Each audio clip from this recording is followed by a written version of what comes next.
एक शादीशुदा बेटी ने अपने माँ को एक खत लिखा। सुनिएगा खत में क्या लिखा उसने, आपकी आंखों में आंसू नहीं रुकेंगे।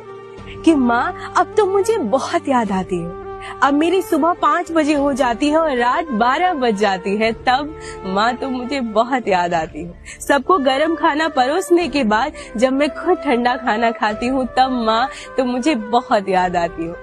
जब कोई बीमार पड़ता तो मैं उसकी सेवा में एक पैर पे लग जाती हूँ, और जब मैं बीमार पड़ती हूँ तो खुद की सेवा जब खुद ही कर लेती हूँ, तब माँ तो मुझे बहुत याद आती है। सबकी जरूरतों को पूरी करते करते जब मैं खुद की जरूरतों को पूरा करना भूल जाती हूँ, जब मैं खुद से मिलना भूल जाती हूँ, तब माँ तो मुझे बहुत याद आती है।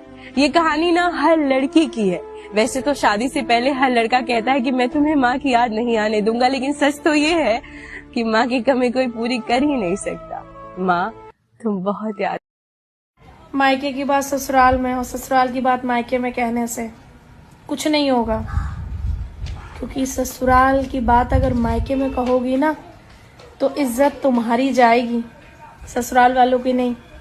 क्योंकि ये वही मायके वाले हैं जो समय आने पे पता है क्या कहते हैं कि ये अपने ससुराल वालों की नहीं हुई तो हमारी क्या होगी। इतने अच्छे कर्म होते तो ससुराल में निभ जाती। तो प्लीज अपने ससुराल को नोक पे रख के मत अपनी बातें बताया करो, वरना उस घर में जब लोग भाभियां आती हैं ना, बहुत ज्यादा ट्रोल होते हैं। खानदान भी वही लड़कियां जोड़ के रख पाती हैं जिनके खुद के खानदान जुड़े हुए होते हैं। इतना आसान नहीं होता है परिवार को जोड़ के रखना।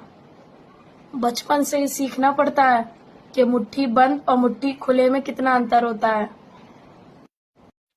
आजकल ना तुम्हारी जुबान बहुत चल रही है, बंद कर लिया करो उसे। अच्छा, तो मुझे एक बात बताओ, मैंने तुमसे कितनी बार बोला है कि मुझे गाड़ी चलाना सिखा दो? बहुत बार बोला है, पर मैं तुम्हें नहीं सिखाना चाहता। तो जो मुझे चलाना आता है मैं वही चलाऊंगी ना।